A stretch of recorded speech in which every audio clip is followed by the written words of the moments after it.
오늘 레이기 강의는 청바지 이야기로 시작하려고 해요. 가장 거룩한 얘기를 가장 프리한 청바지 이야기로 시작한다는 게 좀 아이러니하지만 살짝, 아주 살짝 이 청바지하고 레이기가 연관이 있어 보입니다. 청바지 하면 여러분 뭐가 생각나요? 청바지. 메이커 뭐가 생각나죠? 청바지 하면 메이커. 그리고 리바이스. 역시 세련되시네.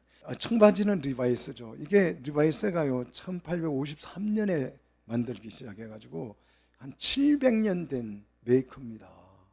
우리나라 대한민국 역사보다 길어요. 700년요. 어마어마한 옷이잖아요. 이 리바이스 청바지는 누가 만들었는지 혹시 아십니까? 리바이 스트라우스라는 사람이 만들었어요. 리바이 스트라우스라는 사람이. 그래서 리바이스 이걸 메이커를 붙인 거죠. 이 사람이 뭐 하는 사람이냐 그러면 군용 천막을 만드는 사람이었어요. 군용 천막. 여러분 알죠? 텐트, 군용 텐트 굉장히 두툼하고 그렇잖아요. 새카맣고.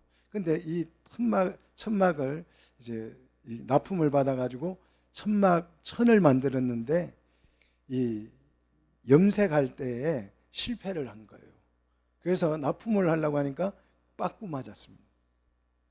그래서 이 천을 가지고 버릴 수가 없어서 너무 아까워서 강부들을 위한 작업복을 만들자 해가지고 만들었던 옷이 여러분들이 즐겨 정말 입고 싶어하는 데님 청바지가 된 거예요. 자, 그래서 이 사람 이름을 따서 리바이스 청바지가 된 건데 그 실패가 오히려 기회가 되었던 그 케이스 중에 하나가 우리가 좋아하는 청바지입니다. 저도 청바지 좋아합니다. 그러면 이 리바이스 청바지와 이 레이기가 무슨 상관이 있을까요? 자, 리바이스 여러분 그 메이커 여러분 영어로 써진 거 연상해 보십시오. LEVI죠, 그죠? 리바이스 그 사면 엉덩이 위에 딱 그게 붙어 있잖아요. LEVI 그 상표가 딱 붙어 있는데 이 상표 하면 뭐가 생각나요? 레이기가 생각나셔야 돼요. 레이기가 리바이클이잖아요. 그 앞에 리바이클. 이게 약자로 쓰면 영어 약자는 LEV예요. 이 레이기 약자가. 그러면 이 리바이 스트라우스라는 사람이 성이 리바이예요. 그러면 어느 지파일까요? 레이 지파예요. 레이 지파 사람이에요. 이 사람이. 이 만든 사람이. 물론 미국 살지만 유대계 미국인이지만 이 리바이 스트라우스라는 사람이 리바이니까 레이예요. 레이. 성이 레이예요. 레이 후손이다 이 말이죠. 자, 세상에서 예수님이 십자가에 못 박혀 죽으심으로써 은혜를 받고 혜택을 받았어요. 정말 축복을 받았습니다. 여러분과 저는 예수 그리스도의 그 십자가에 죽으심으로 인해서 정말 큰 은혜를 받은 혜택받은 사람들 중에 한 사람들인 줄 믿습니다. 그런데 이 십자가 사건으로 인해서 쫄딱 망한 사람이 있어요. 누굴까요? 레이죠. 왜? 대량 실직을 당한 거예요. 성전이 없어져 버렸으니까. 예수님 십자가 사건 때문에 성전의 휘장이 찢어짐으로써 성전이 어떻게 됐어요? 사라져버려요. 돌 위에 돌 하나도 남지 않고 다 사라졌어요. 완전히 그냥 백수 실직 상태가 된 거죠. 배운 거는 뭐밖에 없어요? 성막 만드는 거. 레이지파 물론 제사장들도 있지만 레이지파들은 성막 관리하는 일을 만들고 성막을 관리하고 그런 거잖아요. 그러니까 이 사람들은 성막을 만드는 거 외에 만들 줄 아는 게 없어요. 그래서 하나님께서 은혜가 귀하죠. 레이지파를 성막 관리인으로 세우고 그들에게 이 천막에 대한 그 재능을 부여해 주셨어요. 그러니까 이 사람이 먹고 살 게 없으니까 실직당해가지고 뭘 만들었겠어요? 천막 만드는데 취직해가지고 그 천막 만들고 있다가 뭘 만들었다고요? 그것도 실수해가지고 실패로 인해서 청바지를 만들게 됐다는 거죠. 자, 레기를 배우면 오늘 리바이스와 같은 은혜가 여러분에게 있기를 축복합니다. 제가 이 레기를 강의하려고 연구를 하면서 참 재밌는 에피소드들을 많이 찾았어요. 성도들도 그렇고 목회자들도 그렇고 한결같이 공통적인 생각이 뭐냐? 야, 레기 이거 재미없고 어렵더라. 성경 읽을 때에 정말 창세기 읽을만 하잖아요. 막 천지를 창조하고 뭐 야곱이 나오고 요셉이 나오고 뭐 씨름을 하고 뭐 굉장히 재밌잖아요. 뭐 소설같이 굉장히 스토리가 너무 재밌습니다. 또 출애굽기 들어가면 막 이적이 나오고 굉장하잖아요. 막 산에 올라갔는데 불이 떨어지고 불기둥이 따라다니고 뭐 엄청난 일들이 일어나서 재미가 있어요. 그런데 레기 오면요 어떻게 해요? 위기를 만나죠. 그렇죠. 레기 오면 위기를 만나요. 그래서 이름이 위기예요. 성은 레고. 누구의 위기요? 너의 위기다. 레기는 너의 위기죠. 성경 읽기 할 때 여기 와서 그냥 좌절하는 거죠. 저도 레기를 강의하기 위해서 다양한 신학자들의 그 설명과 강의를 들어봤어요. 미리 들어봤더니 종합적인 결론을 내리자면 정말 훌륭한 강의들이 너무 많습니다.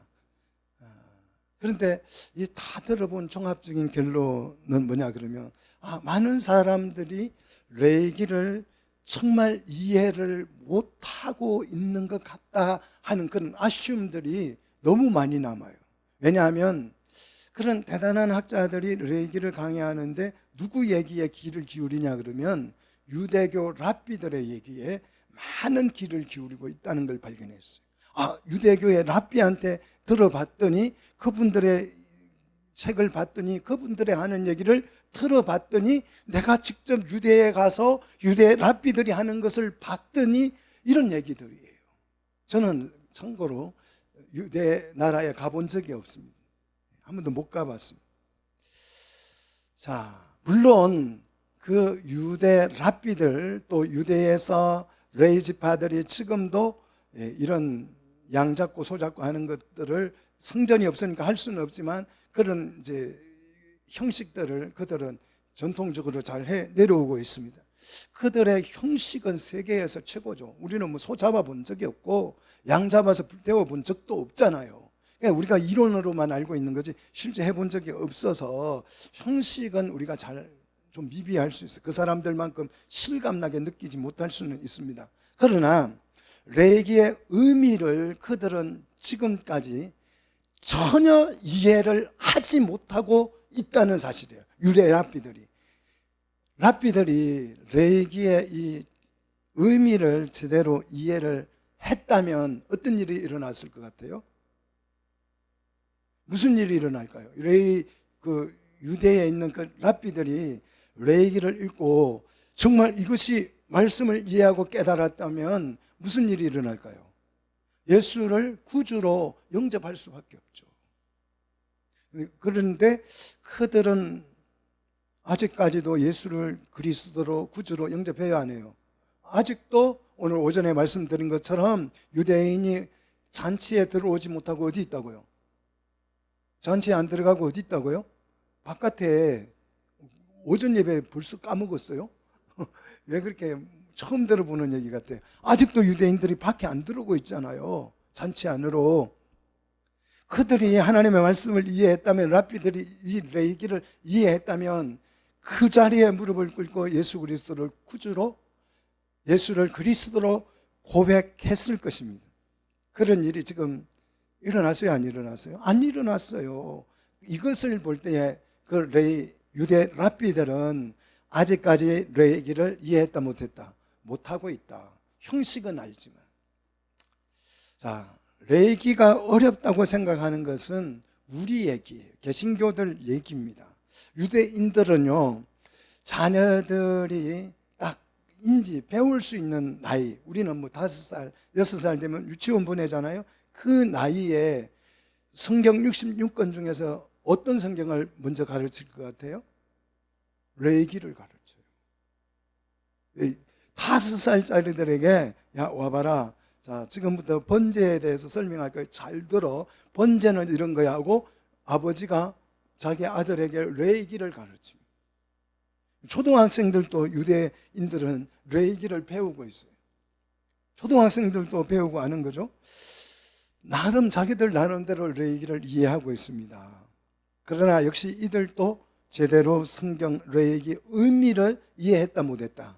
못했다는 것이 랍비뿐만 아니라 유대인들 역시 레위기를 가르치지만 가장 먼저 가르치지만 실제 의미를 이해 못하고 있습니다. 아무튼 유대인이든 개신교인이든지 할 것 없이 레위기의 의미를 이해하는 사람이 그렇게 많아 보이지는 않는 것 같아요. 그래서 오늘 레위기가 어려운 것이 이걸 잘 모르니까 이해를 못하니까 어렵고 이해를 못하니까 재미가 있고 재미가 없고 이해 못하니까 재미없죠.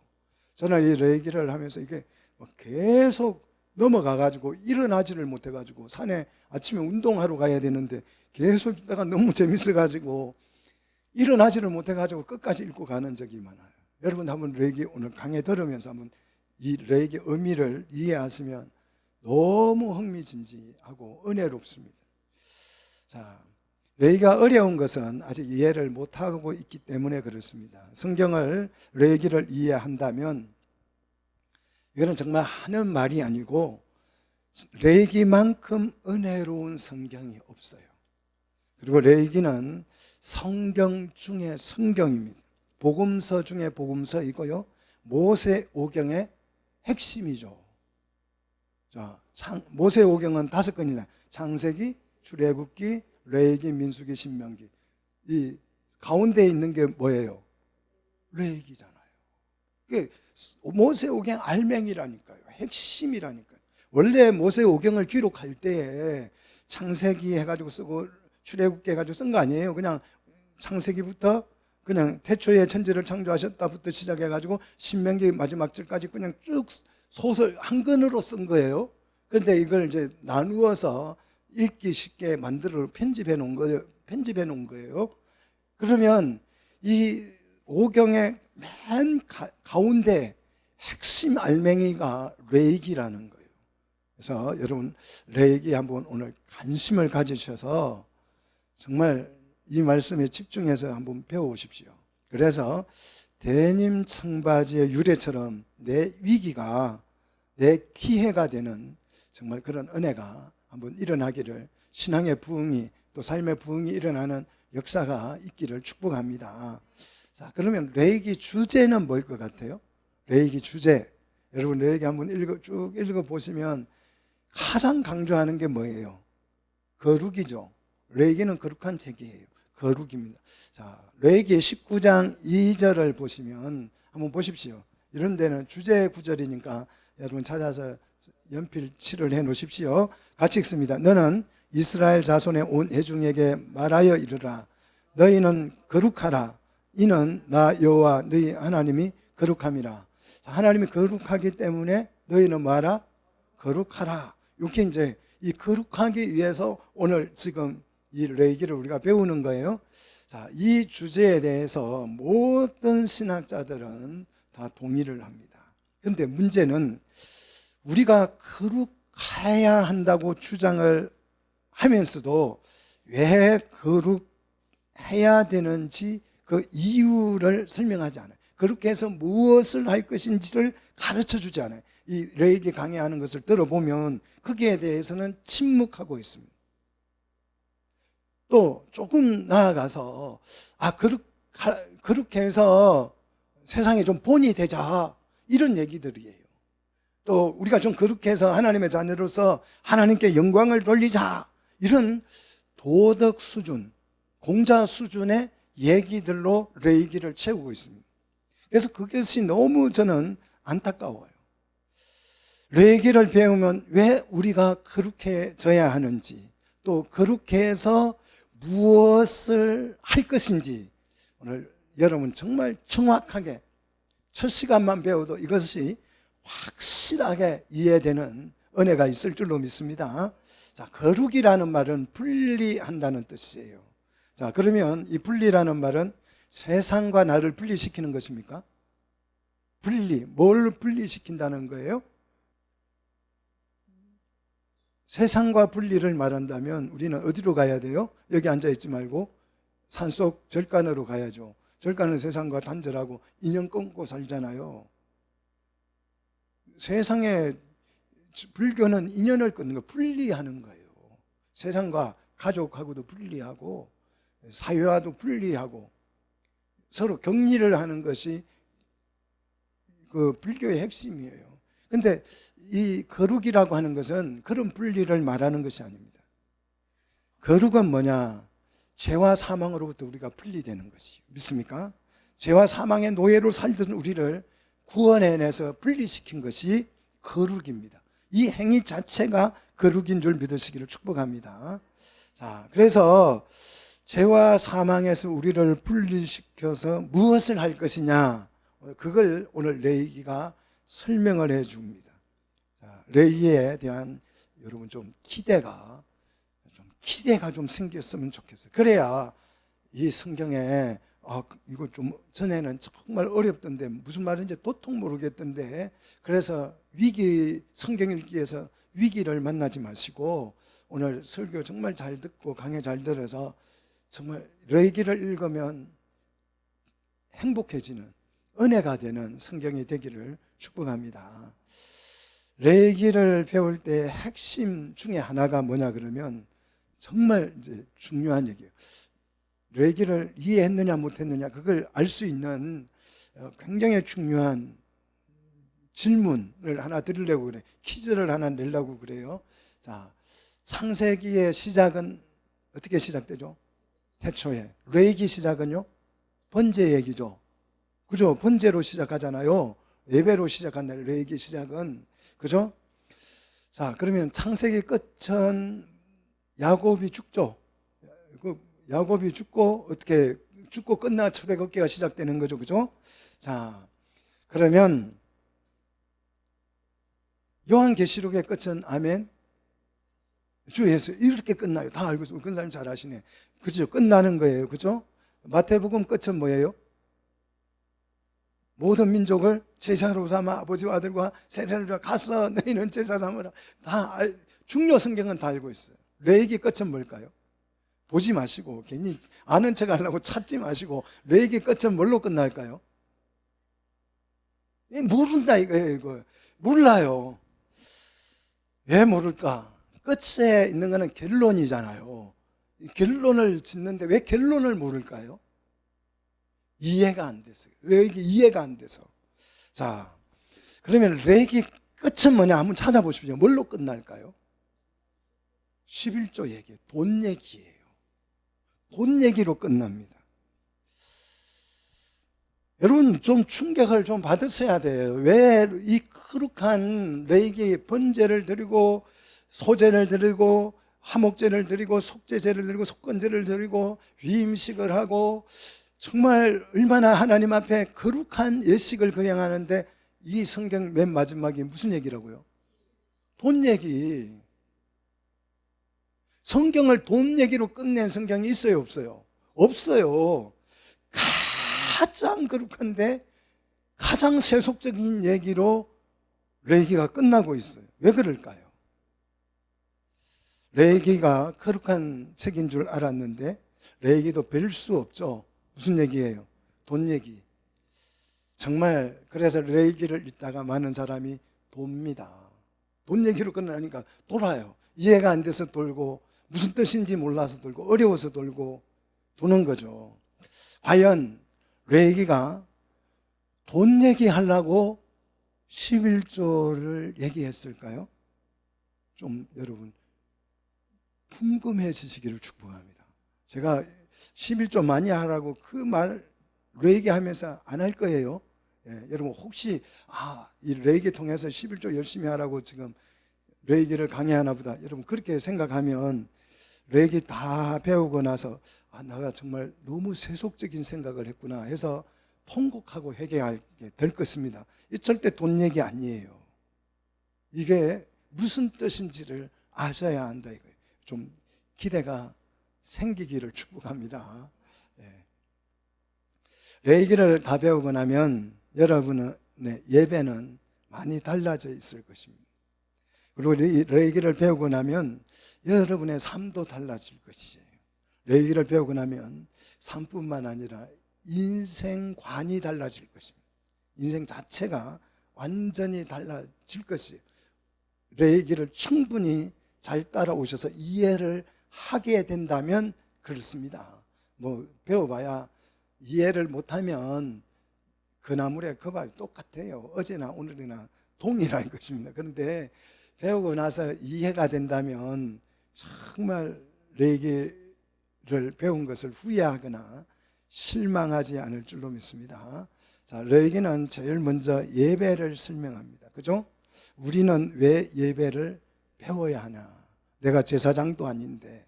혹시 이런 오해가 생긴다면 오해를 푸시기를 축복합니다. 우리는요, 누가 뭐래도 왕 같은 제사장이죠. 그죠? 너희는 제사장이 될지라. 제가 지난주에 엄청 강조해서 설교했습니다. 우리는 예배자인 동시에 제사장입니다. 아멘입니까? 자, 교회에 오면 우리는 예배자이고 집에 가면 제사장이 되는 것이죠. 자, 이걸 많은 사람들이 강조 안 하는 이유는 성경 이해의 부족 때문이에요.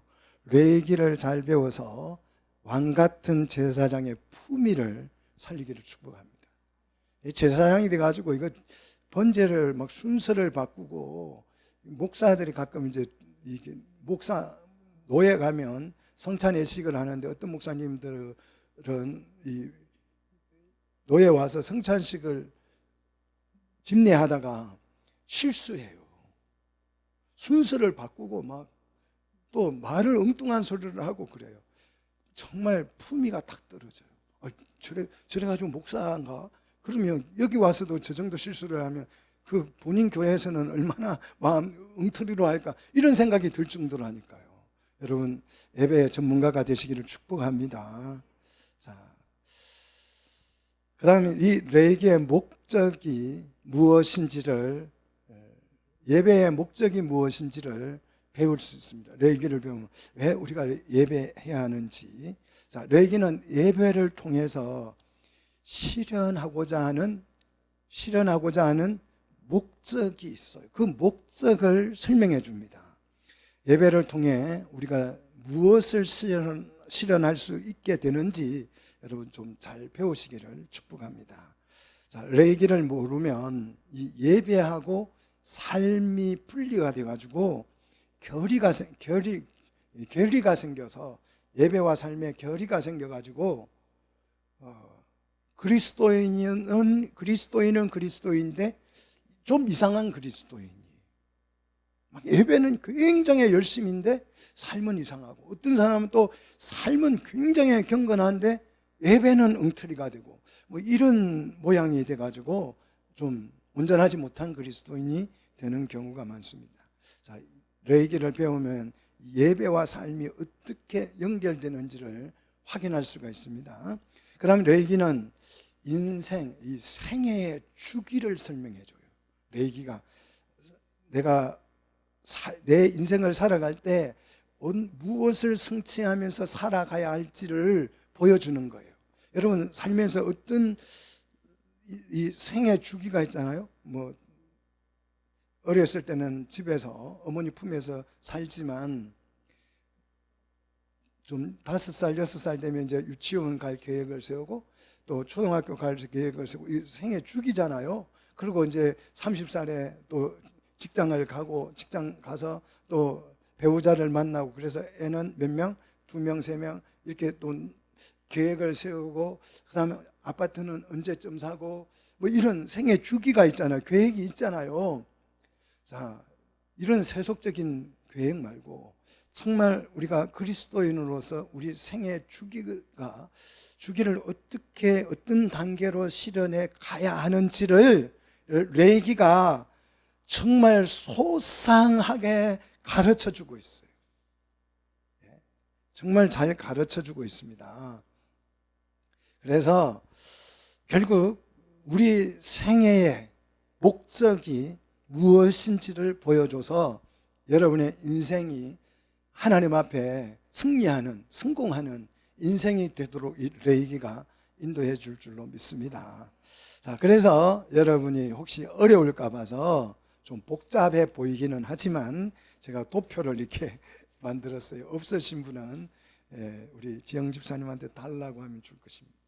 자, 한번 도표를 보시면 구원을 통한 하나님의 완성으로 이렇게 되어 있습니다. 그리고 생애 주기라고 표현했어요.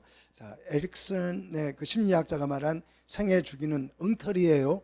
막 불안과 공포 속에서 태어나가지고 마지막 죽을 때 실망하고 좌절하는 게 그분의 생애 주기예요. 그런데 이것만 진짜 여러분의 인생의 주기를 설명해 줍니다.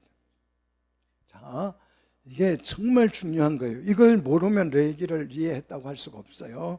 자, 그래서 원래 저는 레이기를 어디서부터 설교를 하고 싶냐 그러면 이 출산에서부터 시작을 하고 싶었어요. 이 예배가 아니고. 그런데 이 레이기 자체가 예배를 본질로 삼기 때문에 이 예배가 사실 제일 먼저 나오는 거죠. 이제 예배가 넘어가면 출산이 나와요. 출산이 나오는데 오늘 이게 한번 보십시오. 우리가 매일매일 우리가 실현해야 할 삶이 있는데 그것이 예배죠. 예배. 늘 예배하는 삶을 사는 거죠.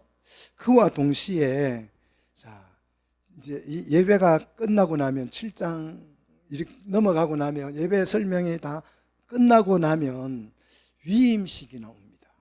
대제사장을 위임하죠. 기름을 붓고. 자, 기름을 붓고 위임한 다음에 그 다음에 나오는 얘기가 뭐 가장 먼저 나오는 것이 음식 얘기예요. 그 다음 출산 얘기예요. 그 다음에 부정한 거, 이거는 부정하고 저거는 정결하니 이거는 먹지 말고 저거는 먹어라, 이런 얘기. 또 뭐 시체를 만졌으면 또 부정해진다. 뭐 유출병을 있으면 부정해진다. 나병이 발생하면 부정해진다. 집에 곰팡이가 피면 부정한 것이다. 막 이러면서 굉장히 이제 생활에 관한 얘기를 설명하고 있습니다. 자, 그런데 여러분 잘 보십시오. 예배와 이 개인 생활의 규례가 그게 생활의 규례가 아니고 예배의 확대입니다. 이걸 아셔야 돼요. 예배가 확대되는 거예요. 자, 번제단에서 시작한 예배가 어디로요? 집으로 가서 예배가 확대되는 거예요. 자, 이게 뭐 생활 어떤 삶을 이렇게 살아라 규칙을 말해주는 게 아니에요. 예? 규칙을 말해주는 게 아닙니다. 아니, 신체에 내가 접촉을 하면 죄를 지은 거예요. 내가 그 동물의 시체를 이렇게 만졌어요. 죄 지은 것입니까? 아니잖아요. 아니, 얼굴에 그 피부병이 발생했어요. 여드름 같은 게 생겼어요. 부정한 것입니까? 그런데 성경에는 그게 부정하다고 이야기해요. 아니, 여성들이 한 달에 한 번씩 그걸 하면 부정한 거예요? 근데 부정하다고 말을 해요. 아니, 뭐 이런 게 있어요. 그게 무슨 죄냐고요. 근데 그걸 부정하다고 말해요. 그래서 우리는 어떻게 해야 된다? 그 부정할 때에는 그게 죄라고 하면 어떻게 해야 돼요? 속죄제를 드리고 속건제를 드려서 하나님 앞에 용서를 받아야 되겠죠. 그런데 또 그렇지 않아요. 물로 씻으래요. 물로 씻고 하루를 기다리래요. 어떤 거는 뭐 3일 기다리래요. 예배가 확대되는 거지 그게 죄가 아니에요. 생활의 어떤 윤리가 아닙니다. 그 얘기를 하고 나서 이제 공동체 속죄 생활에 대한 규례를 역시 이제 자, 번제부터 지금 개인 생활 규례를 설명하고 난 다음에 이제 공동체를 속죄하는 방법과 그 공동체가 지켜야 할 삶을 또 얘기를 해요. 그리고 나서 나오는 게 뭐냐? 안식일입니다. 그러니까 일주일 동안 우리가 무엇을 하고 사는지를 설명해 주는 거예요. 이 일주일, 안식일을 막기 위해서 우리는 이런 삶을 하루 동안 일주일 동안 사는 거예요. 매일매일. 그래서 안식일을 만나요. 안식일에 들어오면 이제 1년 동안 우리가 무엇을 하고 사는지를 설명합니다. 자, 1년 안에는 뭐가 들었냐 그러면 무교절, 유월절, 초실절. 이 무교절의 초실절은 보리의 첫 열매를 드리는 절기라 그랬죠. 그래서 그날로부터 40이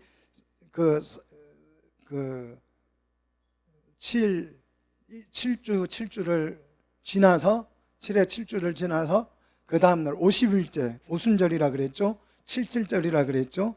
그래서 예수님이 부활하고 나서 40일 동안 하나님의 나라를 가르치고 나서 하늘로 올라가면서 제자들에게 뭐라고 그랬어요? 너희는 예루살렘을 떠나지 말고 여기서 내가 약속한 성령을 기다리라. 그래서 열심히 그들이 기다렸더니 며칠 만에 10일 후에 성령이 10일 만에 임했죠. 40일 계시고 10일 후에 성령이 임해서 77절이 됐으니까 그때 교회가 탄생한 거죠. 그래서 이 77절의 초실절은 뭘로 첫 열매로 소재를 드린다고요? 밀로. 지난주에 우리가 그래서 밀추절을 지난 거잖아요. 자, 이렇게 1년 동안 우리가 생애 주기를 정해놓고 뭘 할 것인지를 우리가 설명하는 거예요. 예수 그리스도로부터 구원을 받아서 예수 그리스도를 영접하고 제사함 받아서 77절에 우리는 뭐가 됐어요? 뭐가 됐습니까? 교회가 됐어요. 그죠? 교회가 됐어요. 우리는 교회를 실현하고 있는 거예요. 자, 그러고 나서 이제 뭐가 나오냐 그러면 나팔절이 나옵니다. 이건 7월 달이에요. 자, 6월절은 몇 월 달요? 1월. 자, 나팔절은 몇 월 달요? 7개월이에요.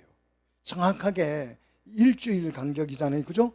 자, 매일 7일이 되면 안식일이 되고 매달 7개월이 지나면 뭐가 오는 거예요? 나팔절. 이제 나팔절, 속죄일, 초막절, 수장절이 돼요. 이 교회가 나팔절에 나팔을 불면 뭐 해야 돼요?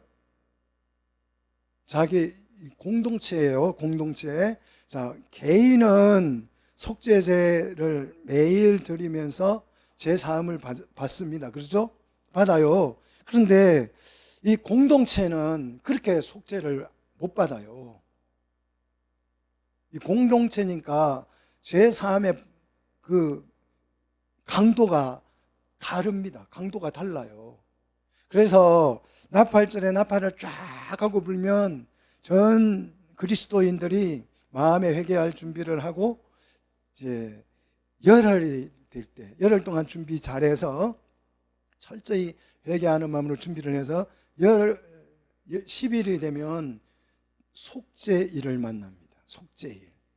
대속죄일이라고 우리는 표현하기도 해요. 속죄일을 만나면 그때 이제 대제사장이 1년에 딱 한 번 어디에? 지성소에 들어갈 수 있는. 그래서 이때는 전 교회뿐만 아니라 전 아예 나라를 속죄를 합니다. 그래서 그때 이제 2마리 염소를 가지고 한 마리는 속죄제로 드리고 한 마리는 아사세를 위한 양으로 광야로 가지고 가는 그런 특이한 의식을 행하는 거죠. 그러니까 개인의 속죄는 그냥 속죄제만 드리면 되는데 그날은 그렇게 할 수가 없어요. 이 전 교회와 백성을 나라를 속죄하는 어마어마한 속죄절이기 때문에 그렇습니다. 그러고 나서 속죄를 한 후에 5일 후에 초막절을 맞이하고 수장절을 맞이해요. 이 수장절 초막절이 뭐예요? 초막절, 하나님의 나라에 들어가는 거, 곳간에 들어가는 의식이죠. 자, 1년 동안 이걸 연습, 반복할 거예요. 자, 1년 동안 이걸 우리가 매년 반복을 해서 이걸 몇 번 반복을 하냐 그러면 7번, 6번 반복을 하고 7년째 우리가 뭘 맞이해요? 7년째 안식년을 맞이해요. 안식년을. 자, 이해되십니까? 이제 7년 동안 이걸 계속 매년 연습을 해서 안식년에 들어갑니다. 자, 안식년의 주제는 뭐냐? 땅을 쉬게 하라는 거예요. 자, 여러분이 농부예요. 하나님이 땅을, 그러면 농사 짓지 마. 농사를 안 지면 6년째는 3년 먹을 치 풍년을 줄 거야. 그러니 나를 믿고 땅을 놀려. 이렇게 말씀하십니다. 그러면 여러분은 어떻게 하겠어요? 나는 쉬겠죠. 그런데 믿음이 없으면 못 쉬어요. 그래서 안식년을 지키지 못했다는 얘기가 많아요. 1년 동안 뭐 먹고 살라고. 그게 두려워가지고. 자, 그런데 내가 농부라고 생각해 보세요. 하나님이 땅을 쉬래요. 그러면 나도 쉬는 거죠. 땅이 쉬니까 나도 쉬는 거예요. 그 땅을 쉬라는 얘기가 아니겠죠. 우리에게 안식을 주는 거죠. 1년치 안식을 통으로 주는 것입니다. 자, 땅은 누구 거예요? 아니, 정직하게 얘기해요. 그건 잘못 얘기하면 안 돼요. 땅 그럼 내가 가져오는 수가 있어요. 예, 땅은 누구 거예요? 예? 땅은 누가 주인이에요? 하나님 주인이에요. 죽었다 깨어나도 안 뺏을게요. 믿음은 대로 얘기하세요. 땅 주인은 하나님이세요. 그러니까 쉬라 말하죠. 여러분, 삼성에서 내가 직장을 다녀요. 근데 삼성에서 오늘 회사 이 설립 기념일이라고 쉬래요. 쉴 거예요? 나갈 거예요? 예? 당연히 쉬죠. 하나님이 주인이에요. 땅 주인이에요. 그 쉬래요. 쉴 거예요? 말 거예요? 쉬야죠. 근데 안 쉬는 이유는 땅이 누구 거다? 내 거니까 안 쉬는 거예요. 신앙과 이게 다르다니까요. 신앙 고백하고 실제하고는 달라요. 여러분, 쉬시기를 축복합니다. 땅의 주권이 하나님께 있음을, 영토의 주권이 하나님의 것임을 선포하는 거죠. 여러분이 심으로써 이 세상의 모든 땅은 누구 것이다? 하나님의 것입니다. 선포하는 거예요. 선포. 온 세상에 선포하는 거예요. 근데 우리는 선포 안 해요. 왜? 땅이 내 거니까. 안 쉬죠. 내 마음이지. 말로 모든 우주 만물이 하나님 거예요. 이렇게 말은 하는데 안 쉬면, 안식년에 안 쉬면 실제는 내 거예요. 하나님 거라고 하지만 내 거잖아요. 이 말하고 같습니다. 자, 여러분의 신앙 생활입니다. 자, 일주일 동안 안식일을 이루고 그 다음 1년 동안 이것을 6번 동안 반복을 해서 안식년을 이룰 거예요. 자, 이 안식년에서 다시 7년 몇 번? 예, 7번. 6번을 반복하고 7회 되던 해에 뭐 할 거예요? 뭐 할 거예요? 희년을 맞이할 것입니다. 자, 희년은 무슨 날이냐? 땅만 하나님의 것이 아니고 모든 것이 다 하나님이다. 토지도 하나님의 것이고 노예도, 우리 집에 있는 노예도 하나님의 것이고 우리 집에 있는 돈도 하나님의 것이고, 그래서 자유를 선포할 것입니다. 다 묶였던 것이 해방되는 날이. 그래서 이 희년이 되면 내가 이제 하나님께서 가나안 땅에 들어올 때 기업들을 다 지파별로 주셨잖아요. 예? 그런데 살다가 보면 사람이 뭐 병원 갈 일도 있고 사고도 만나고 해서 돈이 필요해요, 안 필요해요? 목돈이. 그럴 때 팔 수밖에 없잖아요. 그래서 팔았어요. 그런데 이 땅은 하나님의 것이기 때문에 내가 팔면 돼요, 안 돼요? 안 돼요. 팔지 말라는 거예요. 근데 살다가 보면 팔 수밖에 없어요. 그래서 팔았어. 그러면 어찌 돼요? 50년째는 그걸 돌려줘야 돼요. 원래 주인에게. 이게 희년입니다. 내가 살다가 보면 노예가 될 수도 있죠. 그런데 노예로 끌려갔어요. 노예로 팔려갔어요. 그러면 50년이 되면 그 노예를 해방시켜줘야 돼요. 자, 하나님의 나라가 이때 어떻게 돼요? 완성되는 거예요. 자, 매일매일 열심히 일주일 동안 연습을 해서 안식년을 맞이하고, 그래서 이 샬롬을 누린다는 거예요. 샬롬을, 평화를 누린다는 것입니다. 하나님과 우리의 관계가 원만해지고 이웃과의 관계가 원만해지고 내 삶이 원만해져서 쉼을 누리는 거예요. 그리고 이 쉼을 누린 이 사람들이 이 교회가 무교절, 오순절 지키면서 교회로 자라가요. 구원받은 사람 교회로 자라가서 이제 하나님의 나라를 이루어서 하나님의 나라가 열심히 7년 동안 노력해서 안식년을 만들어서 하나님의 주권을 세상에 선포합니다. 그리고 이 그리하여서 또 안식년을 몇 번? 7번 반복을 해서 희년을 맞이해요. 할렐루야. 그래서 희년을 맞이할 거예요. 그래서 하나님 나라를 완성할 것입니다. 자, 초막절에 하나님의 나라가 시작되어서 희년에 하나님의 나라가 완성되는 거예요. 자, 천국을 우리가 홀라당 가는 것은 미신이라 그랬어요. 종교 얘기라 그랬어요. 성경은 그렇지 않아요. 하나님 나라가 이미 시작이 됐어요. 언제요? 예수 그리스도께서 십자가에 죽으심으로 하나님의 나라가 시작되어져서 자라가고 있는 거예요. 자라가고 있다가 언제 완성이 돼요? 희년에. 할렐루야. 자, 이것이 우리 인생의 주기입니다. 50년 인생 계획표예요. 요거 하려고 여러분이 태어난 것입니다. 이게 내 생애 주기가 돼야 되는 거예요. 이걸 생애 주기를 여러분 계획부 다시 나는 안식년에 아파트를 사고 헛일이에요. 인생 잘못 사는 거예요. 아무리 잘 살았다고 해도. 자, 그래서 요 내용에 대해서는 이제 요거 버리지 마시고 매일 들고 오십시오. 매주. 그래서 같이 요대로 성경을 우리가 배워가도록 하겠습니다. 자, 신학자들의 주장을 듣고 가장 아쉬웠던 것은 이 레위기를 인생의 주기로 이해하지 못하고 있었다는 것이 저는 굉장히 안타까웠어요. 그래서 삶을 설명하지 못하는 것입니다. 레위기는 우리의 신앙과 삶을 명확하게 해주는 거예요. 명확하게. 생애를 명확하게 해줍니다. 그래서 우리는 신앙 생활이라 그러잖아요. 신앙 생활. 자, 그래서 레위기가 얼마나 은혜로운 책인지 제가 맛보기로 오늘 읽은 본문 짧게 설명하고 마치도록 하겠습니다.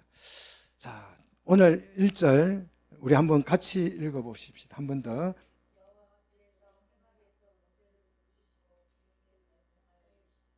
자, 레위기를 딱 열자마자 첫 절에 충격적인 은혜가 막 쏟아지고 있잖아요. 여호와께서 해막에서 모세를 부르시고 그에게 말씀하여 이르시되. 이 구절 읽고 좀 충격이 옵니까? 안 와요? 이게 뭔 소리예요? 뭐가 충격이 있다고 그래? 별거 아닌데 하나님이 불렀다는데 모세를 해막에서 이해가 안 되니까 충격이 안 오는 거예요. 네? 제가 충격을 받을 수 있도록 해드릴게요. 성막을 만들기 이전에는 하나님이 모세를 부르실 때 어디서 불렀을까요? 시내산 꼭대기에서. 시내산 꼭대기에서. 그래서 출애굽기 19장 20절에 시내산 꼭대기에 하나님이 강림하여서 모세를 이리로 올라오라 부르셨고, 출애굽기 34장 2절에서도 시내산 꼭대기로 올라오라고 명령을 하고, 그래서 모세는 시내산에 올라가서 하나님과 언약을 맺기 위해서 축자산에 올라가서 그냥 올라간 것이 아니고 40일 금식했지요. 올라가서 쫄딱 굶고 언약판 받아가지고 40일 금식하고 내려왔다가 또 이스라엘 백성이 부패하는 바람에 다시 또 올라가서 또 40일 금식하고, 정말 죽기 살기로 오르락내리락 시내산을 했어요. 하나님이 어디서 불렀다고요? 아니, 성막 만들기 전에 시내산에서. 그리고 백성들은 올라갈 수 있었어요? 없어요? 없었어요. 그 접근하면 발포한다 이렇게 써붙여 놓고 접근을 못하게 해놓고 모세만 올라오도록 했죠. 그런데 오늘 본문은 하나님이 어디서 불렀다고요? 해막에서. 해막이 어디 있어요? 시내산 꼭대기예요? 어디 있어요? 백성 가운데. 시내산 꼭대기에 계시던 하나님이 어디로 내려오셨어요? 해막으로. 해막에 거주하고 계신다고요. 여러분 충격이지 않습니까? 산은 왜 시내산 꼭대기에 하나님이 계실까요? 산 위에 하나님이 계신다. 산을 좋아해서 산 위에 사신다 그러면 하나님은 하나님이 아니고 산신령. 그런 사람 보고 산신령이라 그래요. 산 위에 계신다는 말은 무슨 뜻이에요? 높은 데 계시는 분이다. 하늘에 계시는 하나님이라는 뜻이죠. 그래서 모세가 시내산에 올라간 것은 하늘로 올라간 걸 상징하는 거죠. 하늘로 올라갈 수가 없으니까. 하늘에 계시던 하나님이 어디로 내려와요? 마을로 내려오신 거예요. 우리 가운데로 오신 거예요. 임마누엘 하신 거예요. 그러니까 시내산 꼭대기에 계시던 하나님이 레위기를 열자마자 해막에서 모세를 불렀다.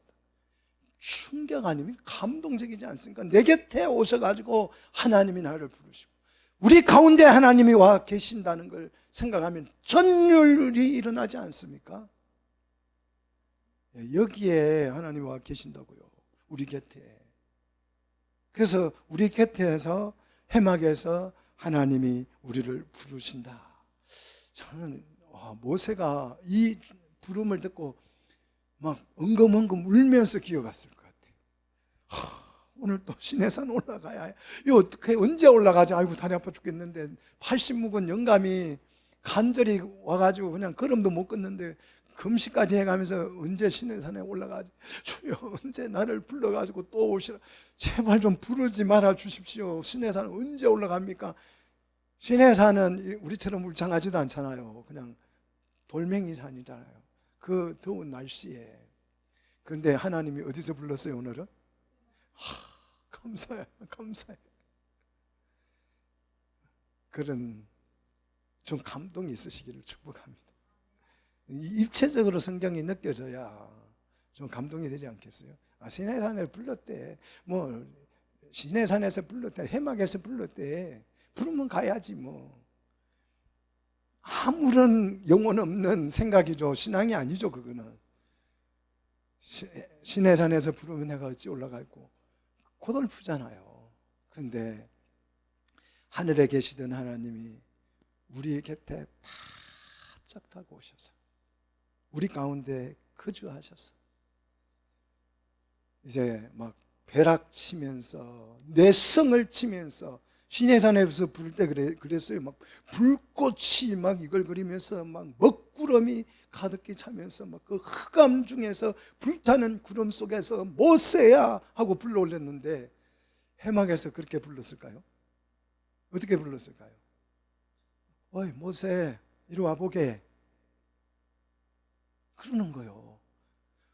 얼마나 하나님과 우리가 가까워졌습니까? 나와 하나님 관계가 얼마나 가까워졌습니까?